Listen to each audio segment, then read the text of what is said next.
That is integrity and character, mga kababayan. Pinakita ni Dr. Cesar Chavez ang kanyang magandang katangian, integrity and character. Yun bang wala kang anumang binanggit na kung ano pang mga excuses? Inadmit mo sa iyong resignation mismo that you have fallen short in your estimation of what was expected of you. Pambihira mga kababayan na mga ganong opisyal, ganong mga tao. Hindi natin yan nakita, mga kababayan, sa mga ibang opisyal na nag-resign, tulad ni Vic Rodriguez, na after na mag-resign, mga kababayan, tumahimik muna ng konting panahon. Pagkatapos po, bumanat na po, siniraan yung ating administrasyon.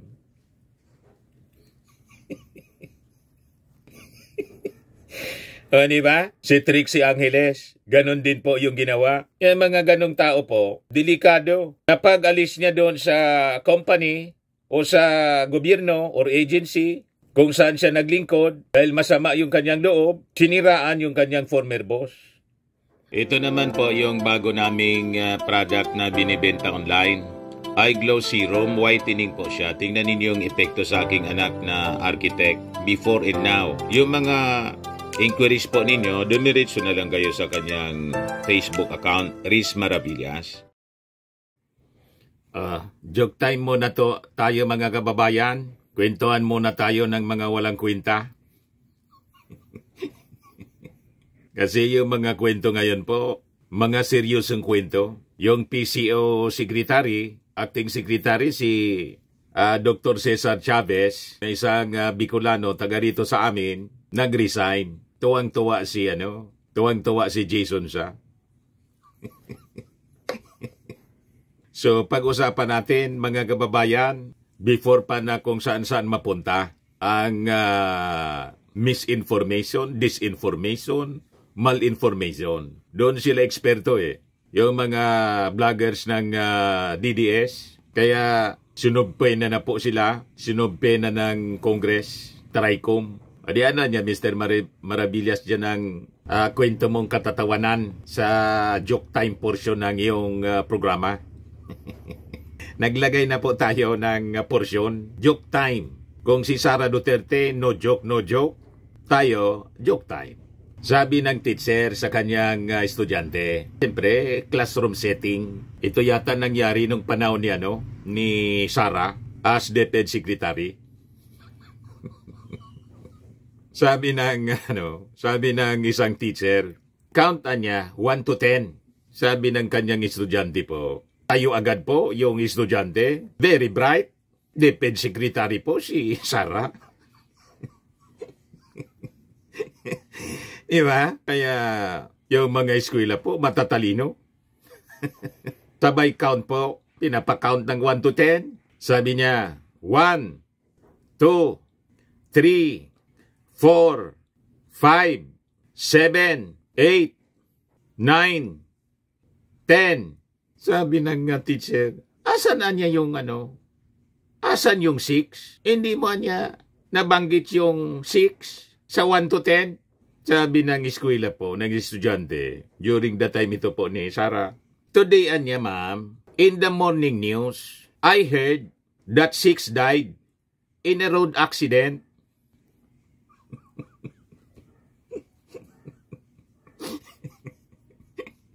Niya, Mr. Maravillas yung nagkakatawa doon? Hindi po kayo natawa? Kiti ko na sana nindo ang inyong kilikili. Kiti ko na lang ninyo pa ang inyong kilikili kung hindi kayo natawa. Ang sabi po ng estudyante, napakinggan ko anya kasi kanina sa newscast, 6 daw anya namatay sa aksidente sa kalsada. Kaya hindi ko na binilang kasi patay na yung 6.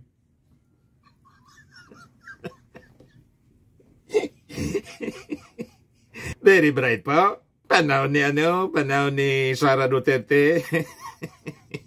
Joke lang po. Kung kay Sara, no joke, kasi gustong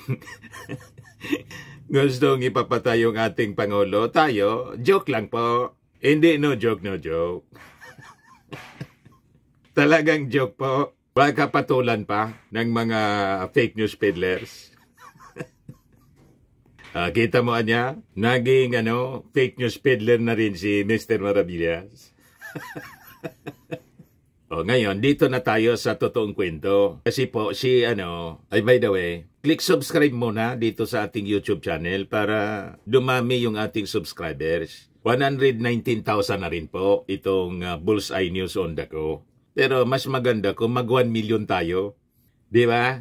1 millionin din naman ninyo po ako, mga kababayan. Kaya kung di pa kayo nakasubscribe dito sa ating YouTube channel, dito po sasaya ang buhay ninyo. Wala ditong misinformation, malinformation, disinformation. Click subscribe. Tapos share na din po ninyo sa inyong mga friends. Ayos pa? Ayos na Mr. Maravillas. Basta ikaw. So nag-resign po. Una, yung alam na ninyo. Actually, nalaman natin ito.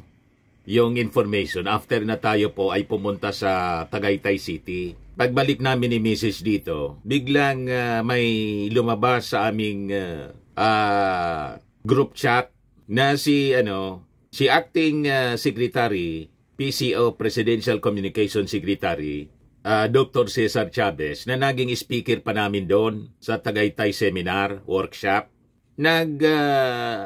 Nag-leave muna. Tapos ngayon, biglang ang balita mga kababayan, nag-resign na. Doon pa lang mga kababayan last week, pumanat agad po si puno ng misinformation, disinformation, malinformation. Kaya kasama sa pinasamo ng Congress, si Jason Sa, kung ano naman pong kwento ang sinasabi, malinaw naman po. Mga kababayan, yung resignation. Binigyan agad mga kababayan itong mga alam ninyo. Siguradong pagpipista nito ng mga DDS vloggers na nagkakagulo na niya sa administrasyon ni Bongbong Marcos. Nagkakasibaka na. O diba? Una kasi si Secretary Bautista ng DOTR. Ang rason, health. O ngayon, ang maganda dito sa resignation po ni PCO Secretary, Acting Secretary Cesar Chavez, sinabi niya kung ano yung rason. Yan pinagpista naman po ni Jason Sa, post niya 1 hour ago. Sabi ni Jason Sa, ginamit pang sample na fake news sa fact-checking ng Vera Files sa seminar workshop sa isang mamahaling hotel ng Presidential Communications Office, yung POSCO, on the same day, February 5, 2025, na nagbitiw na si Secretary Chavez. Kasi nga, pinipilit nilang ako ay isang peddler ng fake news tuwing maglabas ako ng katotohanan sa mga nangyayari sa gobyerno o administrasyon para pagtakpan ang mga ginagawang kalokohan ng Marcos Jr. Administration. Ito na mismo ang payag ni Dr. Chavez, Press Secretary Designate of President Bonget until his resignation. So ano naman ang problema doon sa sinabi ni Dr. Cesar Chavez? Napakaganda po ng pakasulat ng kanyang resignation at sinite niya yung kanyang rason. Ang problema kay Jason Sa, binibigyan niya ng masamang kahulugan at malamang yun din ang gawin ng kanyang mga kasama na pinasamo ng TRICOM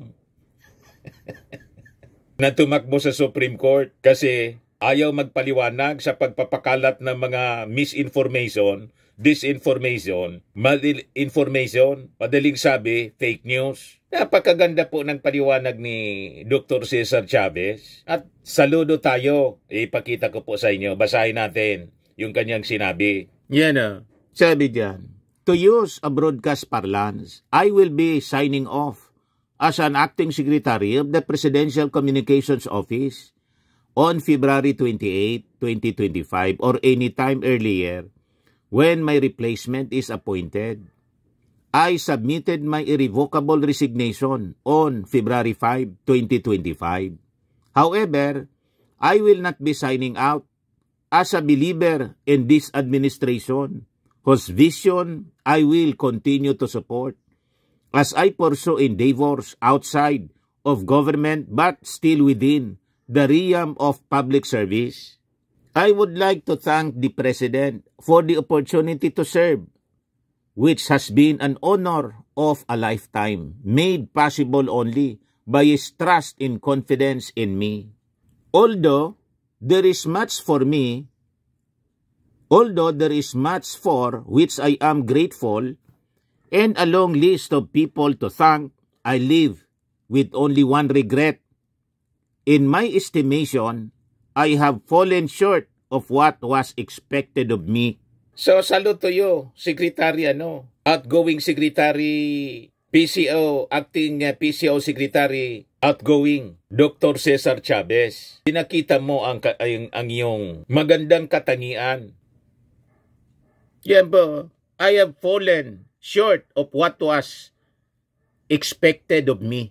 That is, integrity and character, mga kababayan. Pinakita ni Dr. Cesar Chavez ang kanyang magandang katangian, integrity and character. Yun bang, wala kang anumang binanggit na kung ano pang mga excuses? Inadmit mo sa iyong resignation mismo that you have fallen short in your estimation of what was expected of you.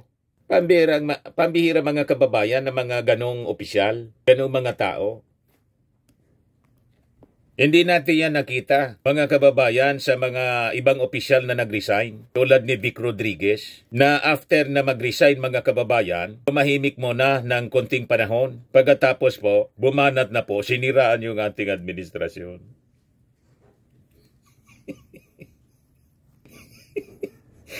Diba? Si Trixie Angeles, ganon din po yung ginawa. Yung mga ganong tao po, delikado. Kapag alis niya doon sa company, o sa gobyerno or agency, kung saan siya naglingkod, dahil masama yung kanyang loob, siniraan yung kanyang former boss. O diba? Pag ganun po, mag-iingat yung mga susunod na agency or organization or company na pwede mong lipatan. Bakit? Malamang hindi ka natanggapin. Kasi that is actually a display of bad character. Na pag wala ka na, sisiraan mo na yung former boss mo. Tama? Eh, nagustuhan ko dito kay Dr. Cesar Chavez. Nang mag-seminar sa amin po, doon sa Tagaytay City. Di ba dati siya kay Isko Moreno? Tapos napunta, mga kababayan, sa ating Pangulong Bongbong Marcos. Wala kang marinig sa bibig ni Dr. Cesar Chavez na yung kanyang former boss, si Isko, siniraan niya. Walang ganun po. Nag-speak sa amin po. Before na mangyari ito na mag-resign siya. Ito yung seminar workshop. Siya yung nag-organize nito po. O ito, Bicolano din, taga Tabaco City. Si Yusek Barya, nag-speak din sa amin. Ayan po. Seminar ng mga workshop, seminar ng mga vloggers po. Yan, Tagaytay City. Siya yung nag-organize nito po. Isa sa mga speakers po, si Bicolano din. Si Jonathan Malaya. Yan po. PCO, Presidential Communications Office. Na-invite po kami ni Mrs. Tapos yung iba pang mga vloggers. Ang objective niya, mga kababayan, sa pag-invite sa amin, para ma-professionalize po yung vlogging. Hindi yung uri ng vlogging ng mga DDS vloggers na ang ginagawa po, misinformation, disinformation, malinformation. Madaling sabi, fake news. Pero I think ipagpapatuloy pa rin itong mga nasimulan. Maganda yung mga programa po na naka-line up para po sa Presidential Communications Office. And in fact, mamaya ibigay ko sa inyo yung mga nasimulan ni Dr. Cesar Chavez. E diretso muna natin yung kanyang resignation, yung sulat.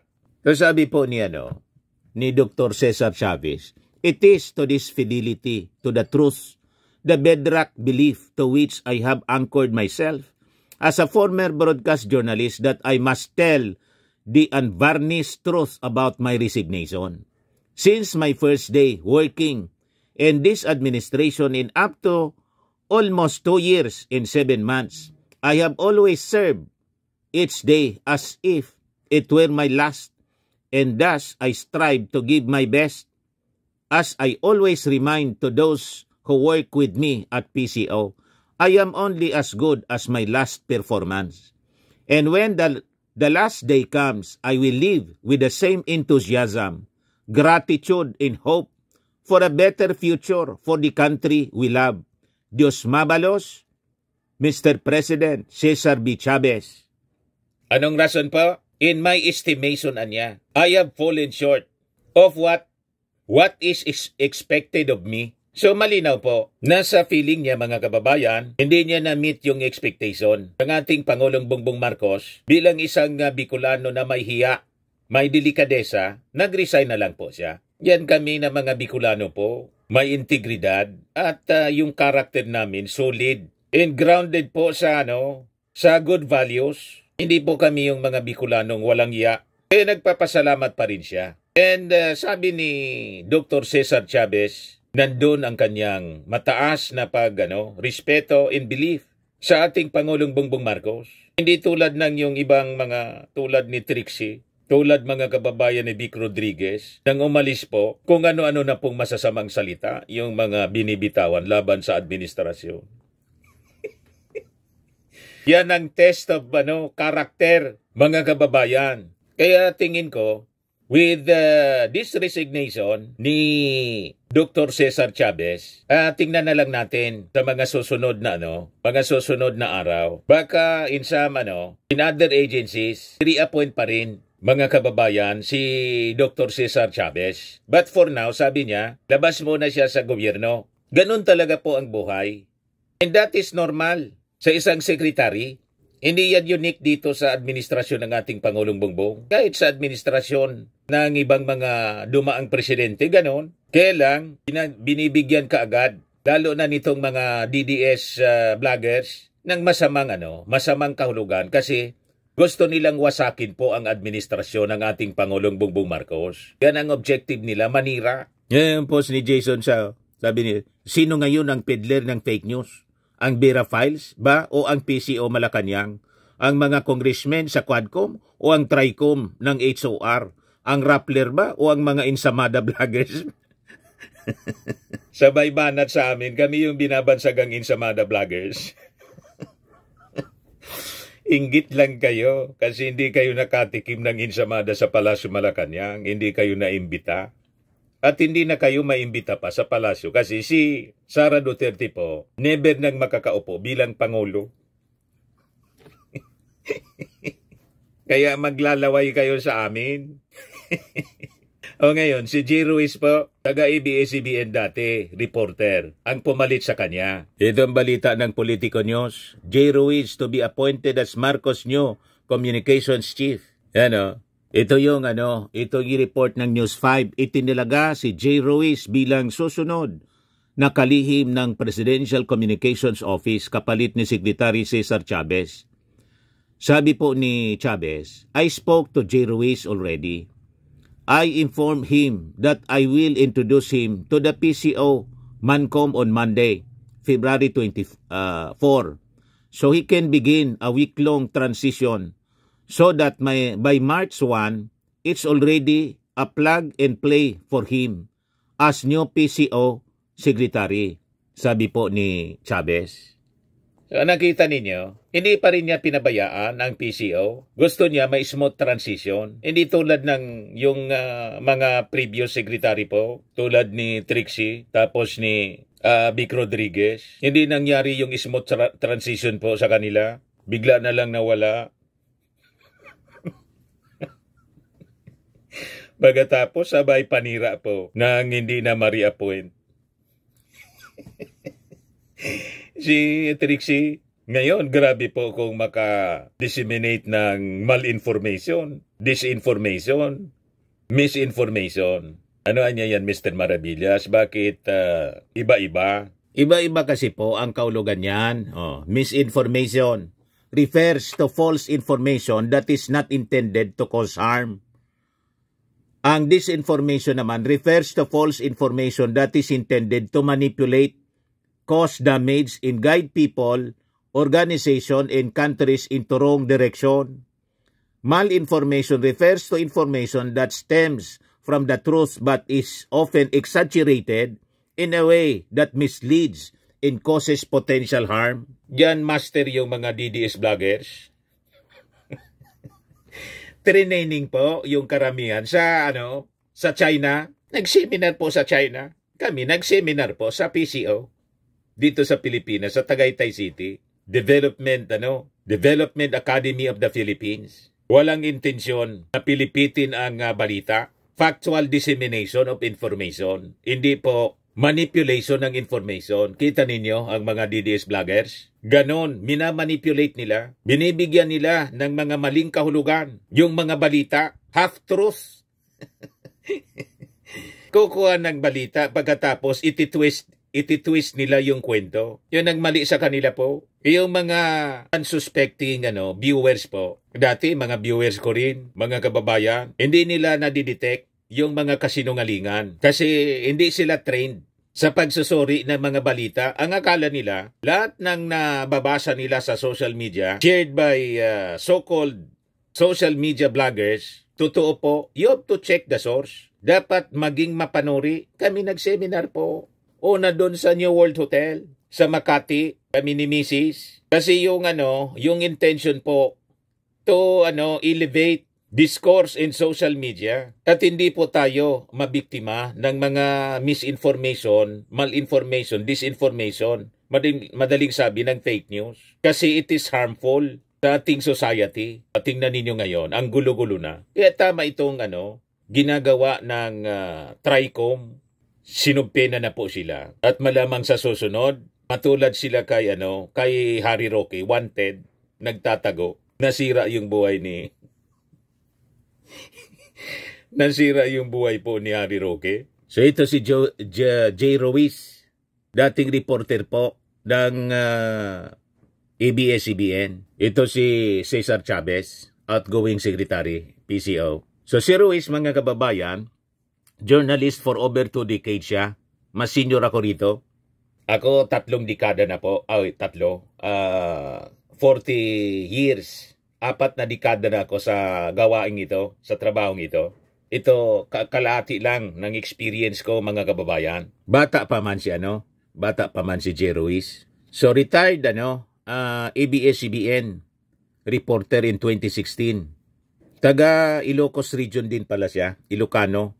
After working for the office of the Senate President during the Duterte administration, Ruiz ventured into business. He's one of the owners of Centro Artista, an art gallery in Quezon City.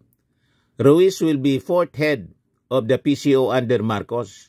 His first press secretary, Trixie Cruz Angeles, served from June 30 to October 4, 2022. She was succeeded by Attorney Chiloy Bilacaria Garafil, who held the post until September 5, 2024. Chavez took over the helm of PCO from Garafil, who now chairs the Board of Directors of the Manila Economic and Cultural Office, or MECO, sa Taiwan. So yan po, mga kababayan, ang mga pagbabago. And I think, kung ano yung mga nasimulan na mga programa ng PCO with Dr. Cesar Chavez, ipagpapatuloy din siguro, mga kababayan. And this time nga po, napakaganda na ang takbo ng PCO. Kailang may gusto pang ma-achieve na maganda ang ating Marcos administration. Tingnan ninyo ito, mga kababayan, na mga production ng PCO. Ito po, napakagandang production ng Presidential Communications Office. Panoorin natin, mga kababayan. 0. Wala. No Filipino journalist was killed in 2024. Isang magandang balita mula sa Committee to Protect Journalists and the Presidential Task Force on Media Security. Under the leadership of President Ferdinand R. Marcos Jr., Filipino journalists can carry out their vital work without fear, knowing that media safety and security are at the forefront of this administration's priorities. Yan ang bagong Pilipinas. O, kita ninyo, napakaganda sa administrasyon ng ating Pangulong Bongbong Marcos. Nalaman natin, 0 Filipino journalist killings sa 2024. Nandiyon yung concern ng ating Pangulong Bongbong Marcos kasi po, policy niya to protect journalists. Kaya yung mga propaganda nila na sinisikil po. Anong sinisikil? Sumobra na nga yung bibig ninyo. Sabi nga natin, yung freedom of expression in of the press is not absolute. Many times diniscuss na natin. Kaya kailangan tugdukan natin kasi itong mga ginagawa ng mga fake news peddlers. Kasi ang nakataya na po yung sovereignty and national security ng ating bansa. Lumalabas kasi, may mga social media personalities, pinupunduhan na po ng China para po pagwatak-watakin tayo. Payag kayo sa ganon? Yan ang dahilan kung bakit nag-iimbestiga po yung TRICOM. Grabe po ang ginagawang infiltration ng China sa atin para wasakin po yung ating bansa at kontrolin po tayo. Kasi ang intensyon nila, yung resources natin. Tama po? Huwag tayong papayag. Kaya nga yung ating laging sinasabi po rito, sa May 12, midterm election, kailangan pumili tayo between dito po sa Team Philippines, Team Liwanag, o gusto ninyo mapahamak yung ating bansa at ating mga kababayan, yung future ng ating mga anak. Team Lagim, Team China. Siyempre, mga Filipino tayo po. Team Philippines dapat, Team Liwanag, hindi Team Lagim. Tama po? Common sense. Ito po yung sabi ng ating Pangulo. Hindi na tayo pwedeng ganun. Huwag tayong papayag na bumalik ang Pilipinas sa panahon ng dilim. Huwag tayong papayag na ang Pilipinas ay babalik sa panahon ng lagim. Ito po ang ating pagkakataon na dalhin ang Pilipinas sa magandang lugar. Ito ang ating pagkakataon na maglagay po tayo ng ating mga leader na sila ang mangunguna para dalhin ang Pilipinas sa mas magandang kinabukasan. Ang isang Pilipinas na progresibo, ang isang Pilipinas na may malasakit para sa isa't isa. Para sa Pilipinas na lahat ng Pilipino po ay kapit-bisig, sabay-sabay, tungo sa isang mas maliwanag, mas maganda at mas mapayapang kinabukasan. Yan po ang ating mga kandidato para sa Senado. Ito po, mabuhay ang alyansa ng bagong Pilipinas. Pagkatapos yung leader ng Team Lagim, nag-joke pa na patayin na lang natin ang kinsing senador. Bombay natin. Buti na lang may General Torre. Kinasuhan ngayon ng inciting to sedition. O diba? Sabi ni General Torre, bagong Pilipinas na niya tayo. Hindi na niya pwede yung ganyan. Kailangan bagong Pilipinas mga kababayan, bagong Filipino, bagong pag-ugali. Hindi yung lumang ugali na mahilig magbanta, mahilig magmura, sabi ng ating Pangulong Bongbong Marcos. Tumulong dapat. Lahat tayo mga Filipino nagmamahal sa ating bayan. Tumulong tayo sa pagpaunlad ng ating bansa. Hindi yung panira dito, panira doon. Kasi gustong mangyari, ang layo pa ng 2028 election, gusto nang iupo si Sara. Very selfish, mga kababayan ng motibo. Tingnan ninyo pa itong video na produce po ng Presidential Communications Office. May mga good news dapat malaman ng ating mga kababayan. Magandang balita, nanatili sa 2.9% ang inflation rate ngayong Enero. At heto pa, dahil sa patuloy na suporta ng gobyerno sa agrikultura, naitalang nagkaroon ng deflation o pagbaba ng presyo ng mga bilihin, partikular sa bigas. Bumagal din ang inflation rate para sa pinakamahihirap na 30% ng mga pamilyang Pilipino sa 2.4%. Isang malaking tagumpay na nagpapakita ng tunay na malasakit sa mga sektor na pinakaapektado ng mataas na presyo ng bilihin. Narito ang mga pangunahing dahilan kung bakit mas matibay ang ating ekonomiya ngayon. Una, mas mababang inflation sa pabahay, tubig at kuryente dahil sa mas maayos na energy policies at adjustment sa presyo ng kuryente. Pangalawa, mas mababang inflation sa restaurant at accommodation services na nangangahulugang lumalakas muli ang ating turismo. Pangatlo, mas mababang inflation sa transportasyon dahil sa mas maayos na kontrol sa presyo ng gasolina at mga programang sumusuporta sa public transport. Ang mga tagumpay na ito ay bahagi ng malawakang aksyon ng Administrasyong Ferdinand R. Marcos Jr. para sa isang mas matatag na ekonomiya. Di ba mga kababayan? Kaya yung ating Pangulong Bongbong Marcos, kahit kasama palagi ng alyansa para sa bagong Pilipinas sa kampanya po ng mga kandidato sa pagkasenador, tuloy-tuloy yung kanyang pagtatrabaho. Di ba? Hindi po niya pinapabayaan. Sabi ng mga fake news peddlers po, inubos na lang daw yung panahon ng ating Pangulo sa kampanya. Kailangan i-kampanya ng ating Pangulong Bongbong Marcos yung mga senador ng alyansa para mapalitan na po itong mga senador na hindi man po tumutulong kasi senador ni Digong, hindi man senador ng Pilipinas. pansarili yung kanilang interes na pinaglalaban, hindi man yung interes ng ating bansa, kundi interes ng isang pamilya. Huwag tayong papayag. In worse, may impluensya pa po galing sa foreign actor, yung China. Ito yung dinidiinan, mga kababayan, yung issue sa West Philippine Sea. Naging sentro ng diskurso dito po sa kampanya sa eleksyon. Pero yung ating Pangulo, hindi po nagpapabaya sa kanyang trabaho. Tuloy-tuloy lang. Ito yung balita ng PTV Balita Ngayon. Pakinggan natin, mga kababayan, kung ano sinasabi rito. Nagsimula ng mamahagi ang Department of Agriculture ng sako-sakong NFA rice sa ilang local government units kasunod ng idineklarang food security emergency. Layunin nito na paluwagin ang mga bodega ng NFA para bigyan daan ang mga papasok na lokal na mga ani ng mga magsasaka. Batid na puspusan ng hakbang ng pamahalaan para mailapit ang mas presyo ng bigas. Ibebenta ang NFA rice sa 33 pesos kada kilo sa mga LGU, habang maaari itong ibenta ng mga LGU ng hanggang 35 pesos per kilo. 67 LGUs na ang nakipag-ugnayan sa Kaya yung mga pinagmamalaki ng mga DDS at saka ng mga dilawan, si Kiko Pangilingan. Pinagmamalaki niya yung panahon daw niya, 42 pesos. I-address niya daw yung presyo ng bigas. Ginagawa na po. Mas mababa pa sa 42, 35.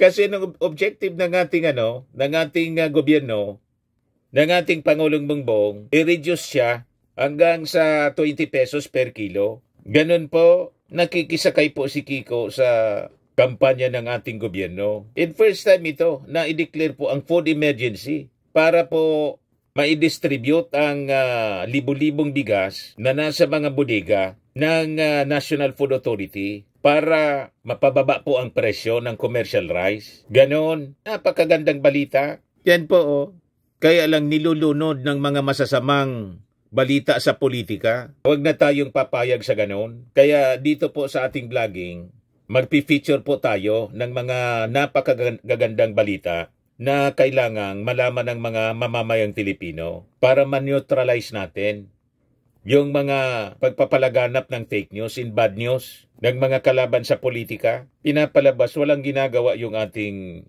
gobyerno. Anong walang ginagawa? Baka kayo. Ituloy natin itong balita ng PTV 4. Terminal Incorporated para maging NFA rice distributors. Nasa 150,000 metric tons ng NFA rice ang target na maibenta ng DA sa loob ng 6 na buwan.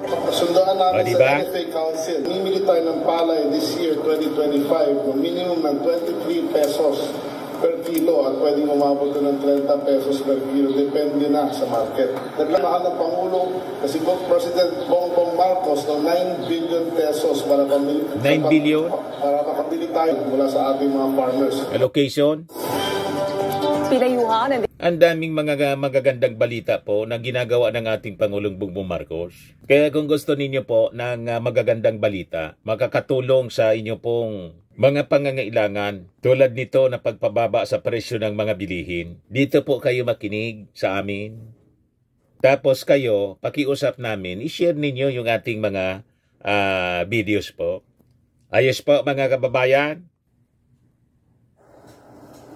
At itong ating programa, mga kababayan, atin sa inyo nitong ating mga sponsors. Firmax Framing and Lifting Cream.